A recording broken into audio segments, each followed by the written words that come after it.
Just a few days earlier, the normally peaceful Brentwood had suddenly turned into a horrifying nightmare for Romy Reiner. Inside the very house tied to her childhood, she stood, frozen, her eyes wide open and unblinking as she witnessed her parents lying motionless after dozens of brutal stab wounds. The moment the LAPD arrived and confirmed that this was a homicide, Romy's body completely gave out, causing her to collapse on the spot. Taken to the hospital in a state of severe shock, she was almost unable to speak, except for repeatedly uttering a single sentence over and over again. "Catch Nick. Don't let him get away." When she learned that Nick had been arrested, Romy gradually regained consciousness, but the pain and the haunting trauma continued to weigh heavily on her mind. Today, under intense pressure from the media, Romy decided to speak out. Her words were not merely the story of a family tragedy, but also exposed a shocking truth. She herself had played a role in the tragedy as an unwitting accomplice who had led, however unintentionally, to her parents' deaths. So what exactly did Romy Reiner do? An interview with CBS News would reveal all the dark secrets hidden behind the Reiner family, once regarded as seemingly perfect. On the afternoon of December 14th, when the last rays of winter sunlight were still stretching across the window frame, Romy suddenly received word that her parents were not answering their phones at all. A wave of unease immediately surged through her, and without taking time to think further, she hurriedly drove to the familiar house in Brentwood, the place where she had grown up and where countless sweet memories with her parents were preserved. The moment Romy opened the door and stepped inside, the scene before her eyes made her heart seem to stop beating. Her father lay motionless on the floor, his neck and chest bearing clear signs of violent attack blood soaking into the wooden floor, while her mother had also lost her life in the nearby kitchen. Trembling, she blurted out, "Dad, Mom, how could this happen?" And then, with each passing second, she slowly realized that this was neither a mistake nor some cruel joke. Panic enveloped her, yet deep inside, Romy still struggled to restrain herself so that she could act. In a state of extreme shock, Romy immediately grabbed her phone and dialed the emergency number 911, her voice trembling and broken but still trying to remain composed. "Please come to my house right away. My parents, they're not breathing anymore." The minutes of waiting felt endless. Each second that passed was like a knife digging deeper into her heart. Only when the rescue team arrived did Romy learn that her mother had also passed away inside this home that had always been so peaceful. Not stopping at calling for emergency help, Romy continued to contact people close to the family, longtime trusted friends, to deliver the devastating news and seek support. In every call, her voice shook and choked, yet she still forced the words out. "Everyone, my parents, they're gone. I don't know what to do." Close family friends, including Billy Crystal, rushed to the scene immediately, both to be there to comfort Romy and to witness and support her through a pain that words could never fully describe. When the LAPD officially arrived at the mansion and announced that Rob Weiner and Michelle Singer Weiner had died, and that this was a homicide, the atmosphere inside the house seemed to freeze solid. Romy stood rigid, her eyes wide open, her heart pounding wildly as her body suddenly became limp and drained of strength. She heard the police officers speaking, but their words sounded distant and vague, unable to penetrate her mind. A cold emptiness spread throughout her body, as if everything familiar had abruptly vanished, leaving behind only an invisible fear creeping into every thought. Panic finally erupted. Romy crumpled to the floor, both hands clutching her face as tears streamed down endlessly. Her trembling, choking voice spilled out, Nick, catch him. Before my parents closed their eyes." The fragmented words were repeated over and over, like a desperate cry for help as she sobbed and screamed, clinging to the fragile hope that this tragedy might somehow still be stopped. Police officers and paramedics quickly rushed over, wrapping their arms around her to calm her down. But Romy seemed unable to hear anything except the name Nick, echoing relentlessly in her head like an obsessive refrain. "Catch him, Nick. He has to pay." Every breath she took felt like a struggle against unbearable pain, and her body gradually went limp, almost completely unable to support itself. As the panic continued, Romy was escorted away from the scene and placed into an ambulance. Yet she kept whispering Nick's name as if that plea could reverse the tragedy. "Don't let him escape before. Her voice grew weaker. Tears soaked her face. Her words broke apart. Her vision blurred, and her entire body seemed to dissolve into despair each breath that moment felt like a knife, reminding Romy that her parents truly were no longer alive. The overwhelming sense of loss and helplessness left her utterly unable to control either her body or her mind, as though every happy memory from the past had been torn to pieces and scattered across the floor. When she arrived at the hospital, doctors quickly rushed Romy into the emergency room to stabilize her physical condition. But what worried them most was her mental state. Romy barely spoke a word, did not respond to any questions, only lowered her head and cried silently. Every time she closed her eyes, the image of her parents lying motionless appeared vividly before her, making the pain impossible to suppress. A doctor gently placed a hand on her shoulder and reassured her, "You'll be safe here. We'll take care of you." But Romy only nodded faintly, tears still quietly falling. The following day, Romy was diagnosed with acute PTSD, a severe form of psychological trauma resulting from an overwhelming shock. Even a small sound or a faint light in her hospital room was enough to make her flinch and burst into sobs. She was almost unable to speak at all, doing nothing but crying, keeping her head bowed, and remaining silent as if words had left her. Along with the belief that her parents were still alive, family members, friends, and medical staff had to remain by her side, constantly holding her hand and whispering words of comfort to let Romy know that she was not alone in this pain. Yet even that warm presence could only soothe a very small part of the loss and loneliness she was carrying. Her mind remained deeply submerged in the horrific memory of discovering her parents, where every detail, every bloodstain, every object was etched with painful clarity. In the midst of this prolonged suffering, Romy rarely lifted her head to look at any, and when she did, her eyes were empty, no longer fully aware of her surroundings. Every small sound, from footsteps to the distant wail of an ambulance outside the window, made her flinch, and tears would once again stream down her face. No words, no questions, only long, dragging stretches of despair and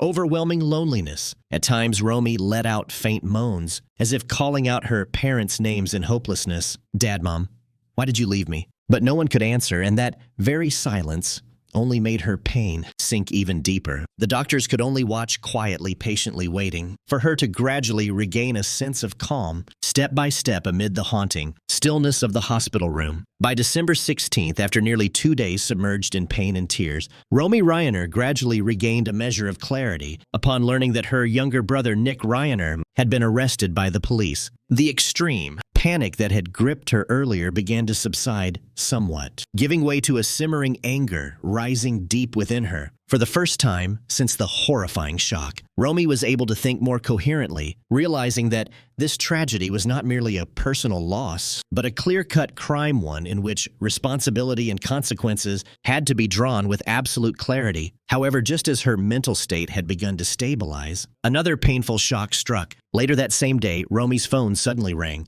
On the other end of the line was Nick's trembling, choked voice, calling from his jail cell, still desperately pleading Romy. "I need $4 million to post bail, please. I'm begging you." "I need that money." Nick, sobbing and begging, poured fuel onto the fire of Romy's anger, causing it to flare up violently. Every word he spoke seemed to reopen the entire tragedy and all the pain he had inflicted on their parents and on the family as a whole. Unable to restrain herself any longer, Romy shouted into the phone with all her rage, "No, that money will never belong to you. You have no right to use these assets to escape the consequences. You must take responsibility for everything that has happened." Each sentence, each word came out like cold, sharp knife thrusts, completely severing the last remnants of patience she had ever held for Nick. Romy continued to pour out her fury over the phone, her voice firm and fierce, laying bare all the resentment, disappointment, and sense of betrayal she had long suppressed. She made it clear that what Nick was demanding was utterly undeserved,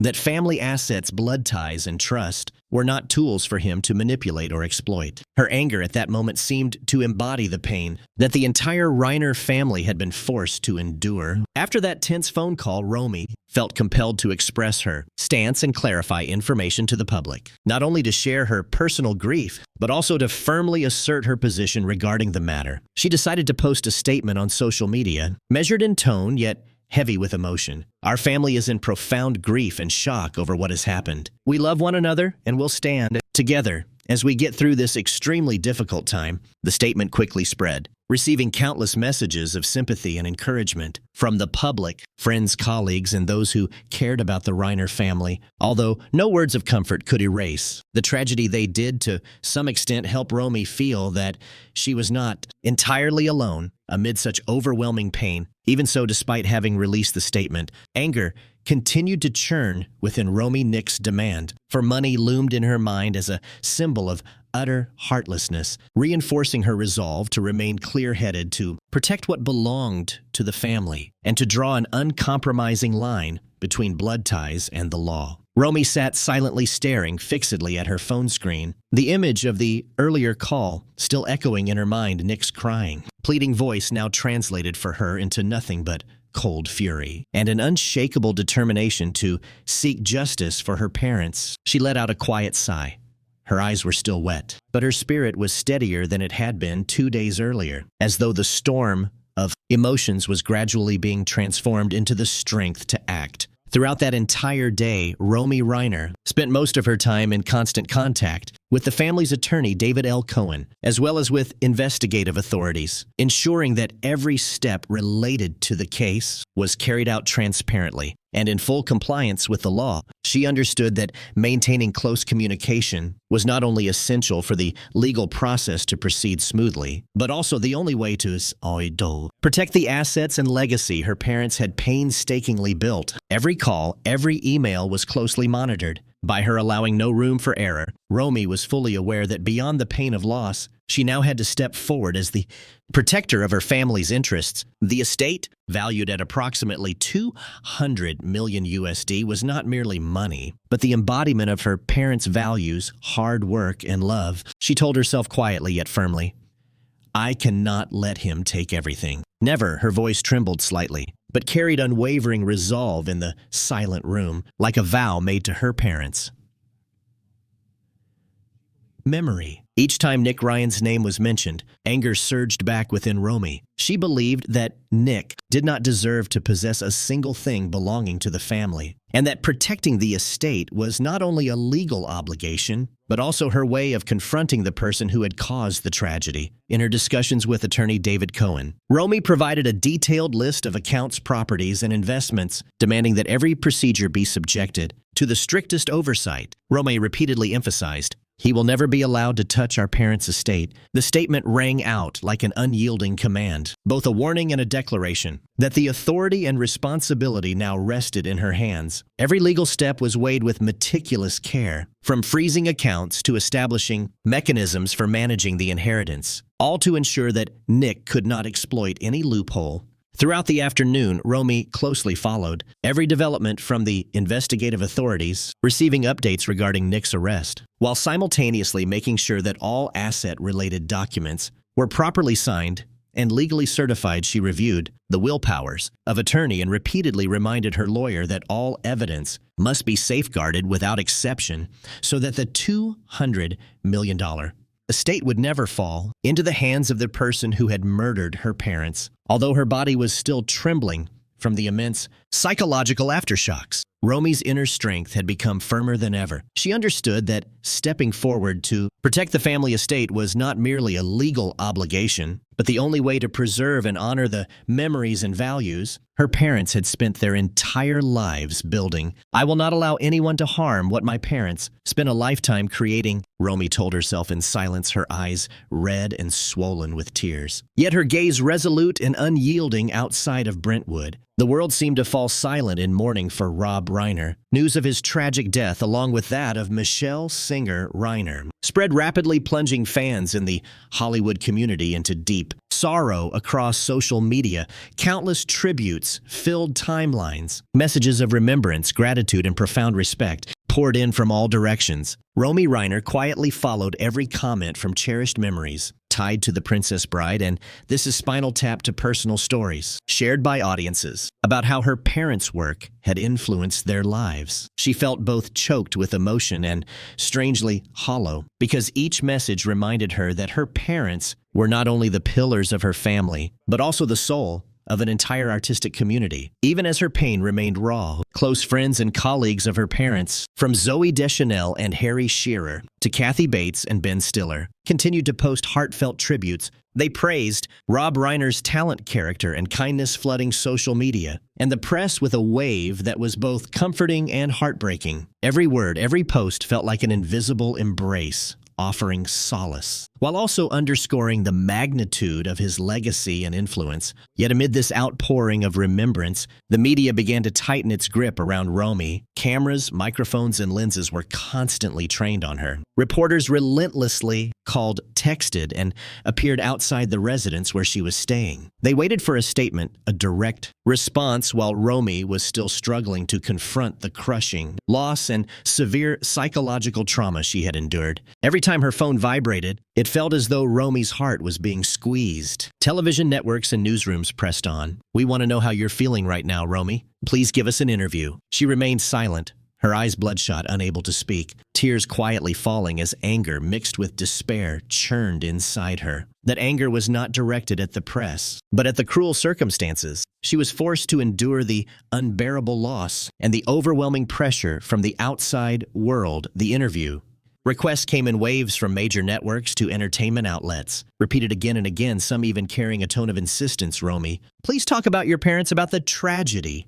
that just happened." But Romy could not do it to her. Every question felt like a blade cutting deeper into a heart that had already been shattered. Everything finally crossed the limit on December 17th, 3 days after the tragedy. Romy Reiner was left with almost no private space at all, as reporters from everywhere lay in wait, peering through windows, phones ringing incessantly, cameras and microphones constantly pointed in her direction. She could not step outside, could barely breathe, feeling as though she were trapped in a narrow room where pain and external pressure tightened around every heartbeat. The media pressure became unbearable. Every ring of the phone, every knock at the door made Romy flinch, her heart racing uncontrollably. She knew she could not keep avoiding it forever, even though every cell in her body longed to flee from the world's prying eyes. In the end, Romy agreed to sit down for an interview with CBS News, fully aware that every word she spoke would spread across the United States, and that even the smallest misstep could be magnified. Sitting in front of the camera, Romy looked utterly exhausted, as though she had just awakened from a long, relentless nightmare. Her face was pale, her eyes rimmed with red, her lips trembling slightly, yet a faint glimmer of determination still flickered in her gaze. She looked straight into the lens, and viewers could clearly sense the tension, pain, and emotional depletion, as if one more moment might cause her to break down completely. Her voice shook as she spoke, struggling to remain composed. "Please, I ask everyone to give our family some peace. We have already been through far too much pain and trauma." Each word seemed to weigh heavily on her slender shoulders, carrying the full burden of loss and fear from the past few days. Every syllable sounded soaked in tears, every breath an effort to restrain the anguish threatening to spill over. She paused for a long moment, lifting her sleeve to wipe away her tears, then continued in a steadier voice. "Can you imagine losing both your father and your mother in a single moment? We need time to breathe, to cry, and to try to keep living. Please respect our privacy, because we truly have suffered enough pain and trauma already watching." Romy, it was easy for viewers to recognize the utter exhaustion of someone who had just survived an unimaginable shock, fear flickering in her eyes. Her hands clenched tightly on her thighs. Every long breath an attempt to hold on to fragile composure. At times her lips trembled, a tear rolling slowly down her cheek. Yet she persisted, as if determined to send a clear message that private grief is not something meant for public consumption. Romy went on to recount what had happened during those 2 devastating days. From the moment she discovered her parents' bodies to the moment she witnessed Nick Reiner being arrested, her voice grew hoarse as she spoke about the first time she saw her parents lying motionless in the familiar house. "Everything happened so fast. I didn't know what to do when I saw that scene." Tears fell silently, but she continued to tell the story as clearly and honestly as she could. When the reporter revisited that moment, Romy's voice trembled, choking with emotion. "I never imagined I would have to witness something like that. My heart nearly shattered." Each word was heavy, carrying emotions she had suppressed for days. Her eyes flashed with fear tears, welling as if they could spill, at any second allowing viewers to fully grasp the terror and utter helplessness she had endured. She continued by describing the moment she had to call the police, her voice still shaking but resolute. "I had to dial the number, I had to tell them, but my heart almost couldn't bear it." The tension, fear, and overwhelming guilt intertwined, forcing her to pause for several seconds to catch her breath before continuing, tears streaming down her face. Every detail Romy shared pulled listeners into her pain, revealing how being forced to act in utter desperation is an unbearable psychological burden, one that no child could ever easily endure. Nevertheless, the most shocking detail Romy revealed was even more horrifying than anything that had come before, when she admitted that she herself was also part of the tragedy that led to her parents' murder. Under the relentless pressure of the questions, and perhaps weighed down by the crushing burden of her own conscience, Romy suddenly spoke a truth that left the entire filming crew stunned into silence. She lowered her head deeply, took a long breath, and then slowly said, "I feel that I also bear part of the responsibility in this tragedy. I am an indirect accomplice to Nick." According to Romy, she was the one who had witnessed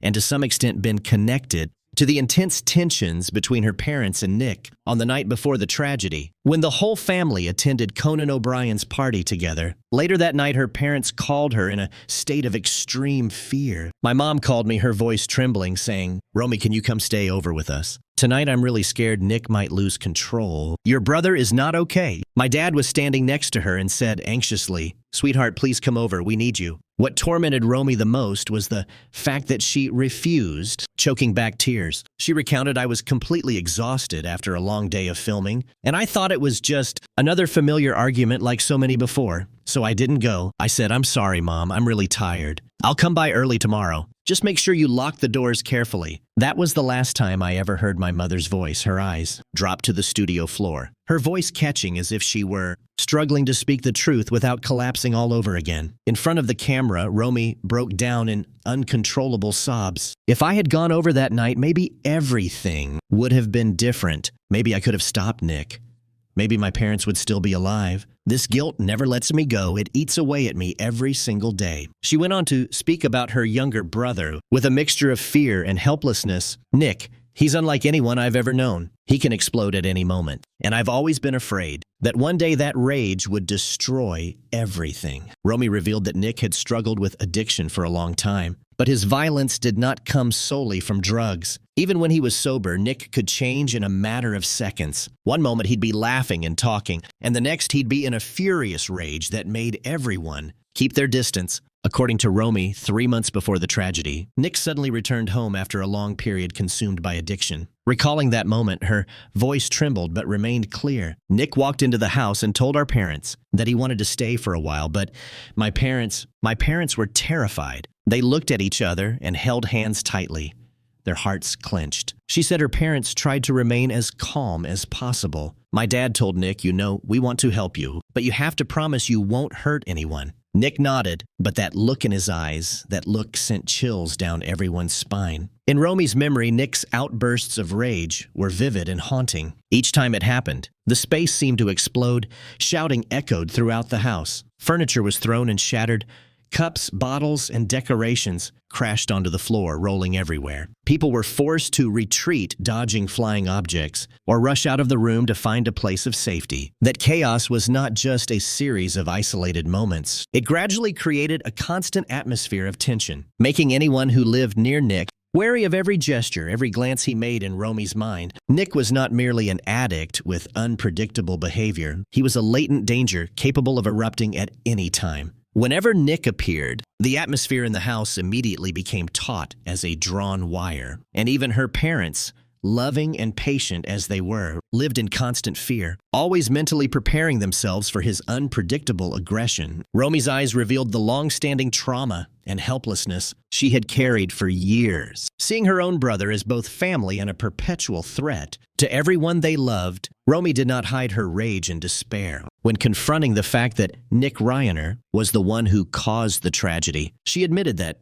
Although she still loved her family, she could not deny the fury that surged within her when she realized that part of the responsibility also weighed heavily on herself. In the final part of the interview, Romy repeatedly directed a message to the media. Please let our family have some peace. We have endured far too much pain and trauma already. We need time to heal. Her words rang out with raw emotion, both a profound expression of grief and a firm boundary meant to protect the fragile remnants of privacy left within her soul. When the interview ended, Romy raised her hand to wipe away her tears. Her eyes red and swollen, yet her gaze remained resolute. She understood that revealing such a shocking truth was only one part of what lay ahead. The greater responsibility was still to protect her family, preserve her parents' legacy, and hold on to the last traces of privacy. Even as media pressure continued to surround her in that moment, Romy transformed her pain into strength, using her own voice to draw a clear line between the world's curiosity and the very real suffering of a family that had just endured an unimaginable tragedy. Perhaps among everyone connected to this tragedy, Romy Reiner is the one who has been wounded the most deeply. She not only witnessed her parents' deaths with her own eyes and confronted the cruelty of her brother, but also endured the relentless weight of media, scrutiny, and public pressure day after day. That pain cannot be measured, cannot be fully expressed in words. And within every moment of her silence seemed to echo sighs of despair and helplessness. Looking back on everything that has happened, many cannot help but wonder, could anyone endure a shock as devastating as Romeo's and still maintain their sanity, still stand firm to protect their family and their parents' legacy? Trauma, regret, anger, and love intertwine into a heavy yet tragic emotional burden, turning her into a vivid image of a daughter who has suffered profound loss, while carrying an overwhelming responsibility on her shoulders. We may never fully understand Romeo's pain, but her story reminds us that family, memory, and love are among the most precious things we have, and when those values are threatened, human beings can discover a strength they never knew they possessed. Thank you for listening. And accompanying this story, one filled with loss, yet overflowing with emotion if you wish to. Continue following stories that are deep and emotionally resonant. Please subscribe to the channel so you don't miss any future videos. Every subscription is also a way of showing compassion and respect for those who are facing real pain just like Romy Reiner.